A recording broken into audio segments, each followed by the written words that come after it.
Hello' everyone, আজি আকৌ এটা নতুন ভিডিঅ'লৈ আপোনালোকক স্বাগতম জনাইছোঁ। আজি আমি গৈ আছোঁ কাৰ্বি আংলঙৰ পৰা গুৱাহাটীলৈ। আমি বৰ্তমান পূব কাৰ্বি আংলঙত আছোঁ।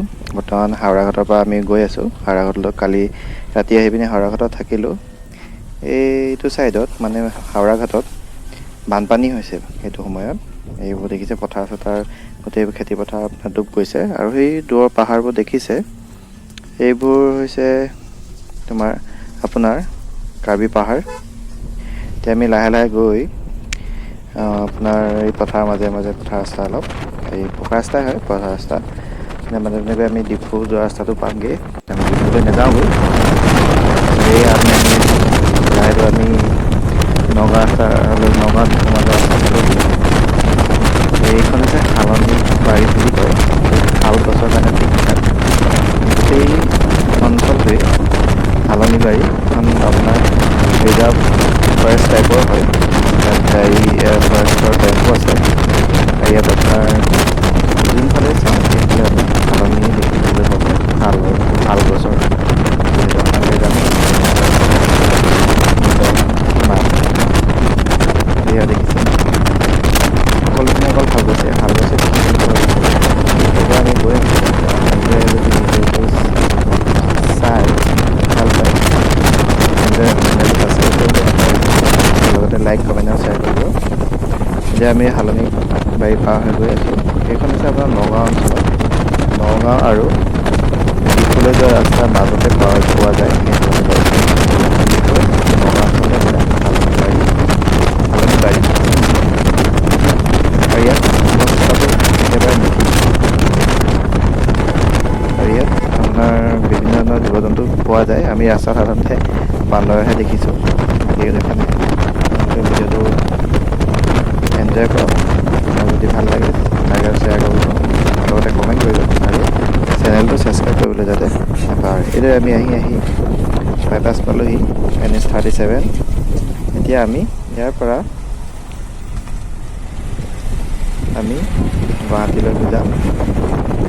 মোৰ ভুলেই হ'ল, এইটো NH-37 নহয়, এইটো শিলচৰ, ডিমাপুৰ আৰু আপোনাৰ লামডিং যোৱা ৰাস্তাহে। আমি তাৰ অপজিটত আহি আছোঁ NH-37লৈ, মানে নগাঁও দিশে, মূল নগাঁও দিশে, নগাঁও টাউনৰ পিনে। এইটো আপোনাৰ এইডোখৰ জেগাতে আপোনাৰ বহুতখিনি ঠাই পৰিছে। দুবকা আছে, এইডোখৰ আমি পালোঁহি, দুবকা পাইছোঁহি লাহেকৈ। তেনেকৈ গৈ আমি NH-37 উঠিমগৈ। এইডোখৰ আমি দুবকা পালোঁহি। এইফালে আমি গ'লেও হাওৰাঘাট ওলাব পাৰি। তেনেকৈ আমি গৈ থাকিম। গৈ এতিয়া আমি লাহেকৈ NH-37 উঠিমগৈ। আৰু আপোনালোকে ভিডিঅ'টো চাই থাকক।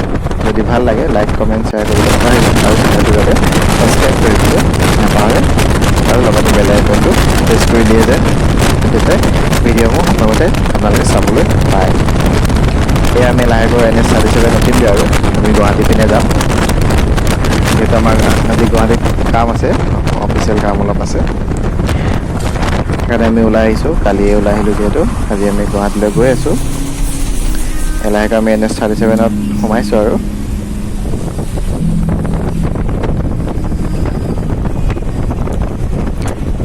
আপোনালোকে ভিডিঅ'টো চাই থাকক।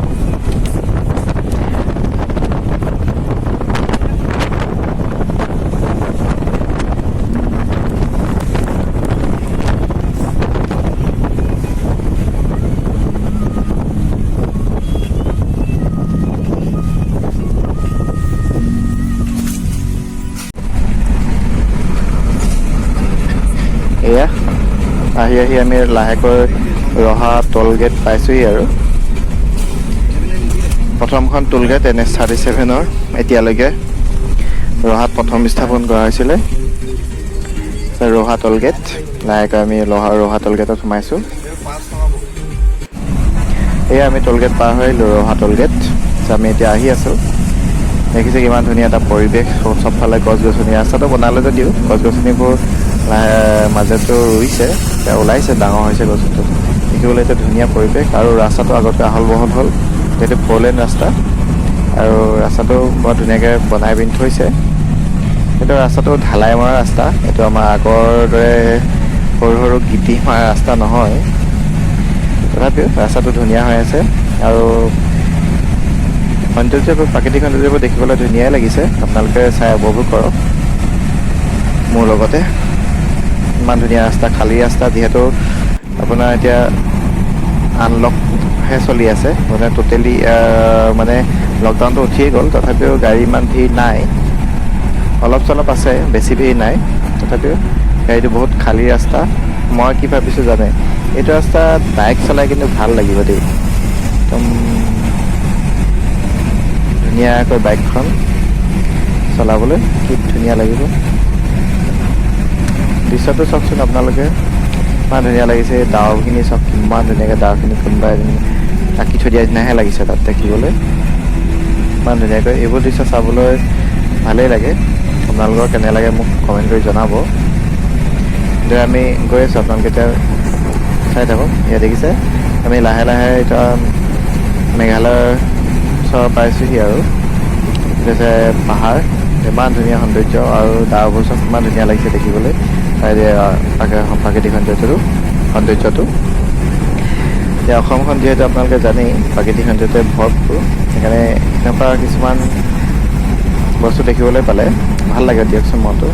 আপোনালোকৰ কেনেকুৱা লাগে আমাক জনাব, কমেণ্ট কৰিব তলত। সেয়া আমি লাহে লাহে আহি পালোঁ টাউন এখন।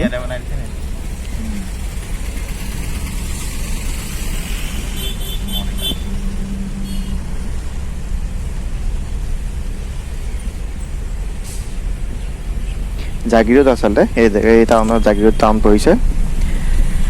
জাগিৰোড সোমাইছোঁ আৰু তাৰপিছত লাহেকৈ আমি ইয়াৰ পৰা ওলাম আৰু জাগিৰোডৰ পৰা। এতিয়া যিহেতু অকল ট্ৰেফিক আছে, লাহে দিয়ে ওলাই গৈছোঁ আৰু আপোনালোকে ভিডিঅ'টো চাই থাকক।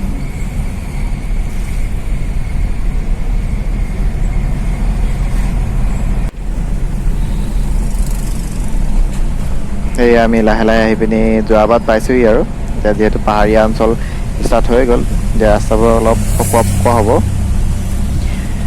ভাল লাগে যোৰাবাটৰ জেগাডোখৰ, ৰাস্তাবোৰ পাহাৰীয়া অঞ্চল ন, দেখিয়ে ভাল লাগে। আৰু ৰাস্তাবোৰ একদম পূৰা পাহাৰৰ কিনাৰে তেনেকৈ পকোৱা ৰাস্তা, আৰু ৰাস্তাবোৰৰ কণ্ডিশ্যনটো খুব ভালেই হৈ আছে, বেয়া হোৱা নাই। আৰু তথাপিও অলপমান ৰাছ হয় আৰু ট্ৰেফিক, কাৰণ এইডোখৰতে আপোনাৰ যোৰাবাটৰ পৰা মেঘালয়লৈ যোৱা হয়, সেইকাৰণে অকণ ট্ৰেফিকৰ প্ৰব্লেম এটা থাকে আৰু তথাপিও ইমান হেৰি হোৱা নাই, ৰাছটো পোৱা নাই বাৰু আজি।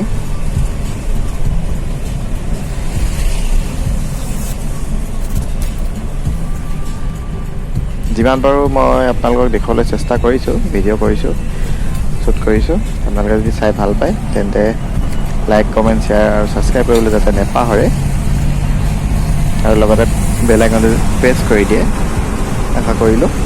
এইফালে আপোনালোকৰ এই পাহাৰখিনি চব সকলোৱে চাওক, আপোনালোকৰ মেঘালয়। আমি যিহেতু অভাৰব্ৰিজৰ ওপৰেদি গৈছোঁ, তলেদি আপোনালোকৰ মেঘালয়লৈ গুচি যায়। আমি যিহেতু অভাৰব্ৰিজ ওপৰেদি গুচি আহিলোঁ, এতিয়া আমি লাহে লাহে যোৰাবাট পাৰ হৈ আহিছোঁ। যোৰাবাট পাৰ হৈ পিনে লাহেকৈ আমি খানাপাৰা পামহি আৰু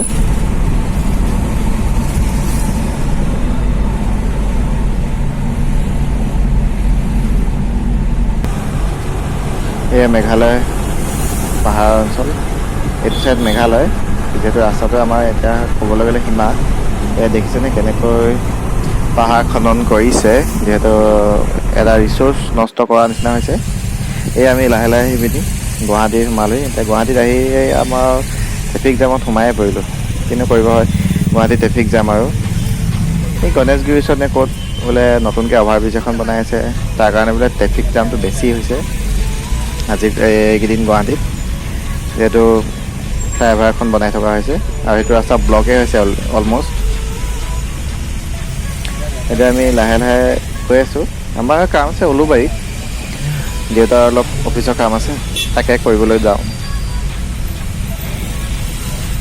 উলুবাৰীলৈ যাম, উলুবাৰীত কাম কৰি মেলি লাহেকৈ আমি ওলাই গুচি আহিম গুৱাহাটীৰ পৰা। তাকে ভাবিছোঁ আজি যদি কামটো হয় তেতিয়া ভালেই হ'ব, নহ'লে আকৌ গুৱাহাটী আহিব লাগিব। তেতিয়া আকৌ আপোনালোকক দেখুৱাম মই আকৌ যে গুৱাহাটী অহা, তেতিয়া আকৌ ভিডিঅ' বনাম, তেতিয়া আপোনালোকক আকৌ ব্লগ বনাম, তেতিয়া আপোনালোকে চাবলৈ পাব। সেইকাৰণে আপোনালোকে চেনেলটো যাতে ছাবস্ক্ৰাইব কৰে আৰু ওচৰতে থকা বেলটো প্ৰেছ কৰি দিয়ে যাতে যেতিয়াই ভিডিঅ' আপলোড কৰোঁ তেতিয়াই আপোনালোকে তাৰ ন'টিফিকেশ্যনটো লাহেকৈ পায়। এয়া দেখিছে নহয়, যাবই পৰা নাই, ট্ৰেফিক জামত ফচি আছোঁ। গুৱাহাটী ট্ৰেফিক জাম মানে আপোনালোকে সকলোৱে জানেই আৰু ট্ৰেফিক কেনেকুৱা হৈছে এইডোখৰ আপোনাৰ যাওঁতেই আমাৰ বহুত সময় লাগিব যেন পাইছোঁ, যিহেতু আমি আপোনাৰ ছেক্ৰেটেৰিয়েটৰ ওচৰতে আছোঁ বৰ্তমান। তাৰপৰা লাহে লাহে গৈ গণেশগুৰি পামগৈ।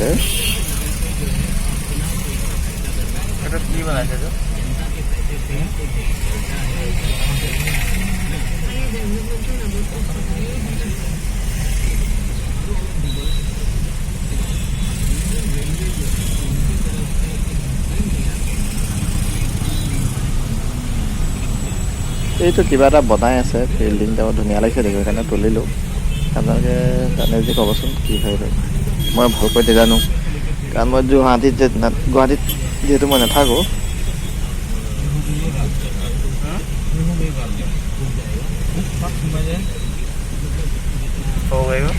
তো গুৱাহাটী ট্ৰেফিক জামে মানে কৈছোঁ নহয়, আমনি লগাই দিব আৰু ইমান ট্ৰেফিক জাম হয় গুৱাহাটীত। মানে ফ্লাইঅভাৰ বনাই আছে, তথাপিও মানে গাড়ী মানে কৈছোঁ নহয় সংখ্যা কমা, মানুহে যিমানেই চৰকাৰে ফ্লাইঅভাৰ বনাইছে, ৰাস্তা বনাইছে, মানুহে সিমানেই গাড়ী ল'বলৈহে যেন উৎপাত লাগিছে, তেনেকুৱা নিচিনাই হৈছে আৰু কিন্তু ক'ব হয়, উপায়ো নাই।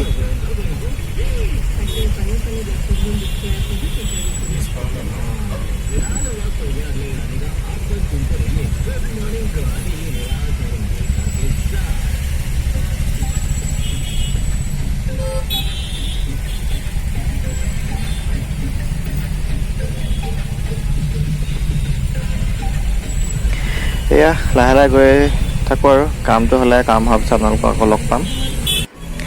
এয়া আমি কাম চাম কৰি মেলি গুৱাহাটীৰ পৰা ওলাই আহিলোঁ। এতিয়া গুৱাহাটীৰ পৰা ওলাই আহি আকৌ আমি টোল গেট পালোঁহি। মাজতে আপোনালোকক নেদেখালোঁ আৰু মই শ্বুটটো কৰিবলৈ পাহৰিলোঁ, আকৌ ভিডিঅ' কৰিবলৈ পাহৰিলোঁ, সেইকাৰণে ডাইৰেক্ট আপোনালোকক এইডোখৰ পৰা দেখুৱাই দিছোঁ অলপ। আমি এতিয়া ওলাই আহিলোঁ গুৱাহাটীৰ পৰা। এতিয়া টোল গেট পাইছোঁ, প্ৰথমখন টোল গেট। এইদৰে আমি আমাৰ কামটো বাৰু নহ'ল, আকৌ আহিব লাগিব গুৱাহাটী। তাকে আজিলৈ সামৰণি মাৰিম বুলি ভাবিছোঁ ভিডিঅ'টো। আপোনালোকে যদি ভিডিঅ' চাই ভাল পালে তেন্তে লাইক আৰু শ্বেয়াৰ কৰিবলৈ যাতে নেপাহৰে, আৰু কমেণ্ট কৰিব কেনেকুৱা হৈছে ভিডিঅ'টো জনাব, আৰু তাৰ লগতে ছাবস্ক্ৰাইব কৰিবলৈ যাতে নেপাহৰে চেনেলটো, আৰু ওচৰতে থকা বেল আইকনটো যাতে প্ৰেছ কৰি দিয়ে, যাতে ভিডিঅ' ন'টিফিকেশ্যনটো আপোনালোকে সময়মতে পায়। চ' থেংক ইউ।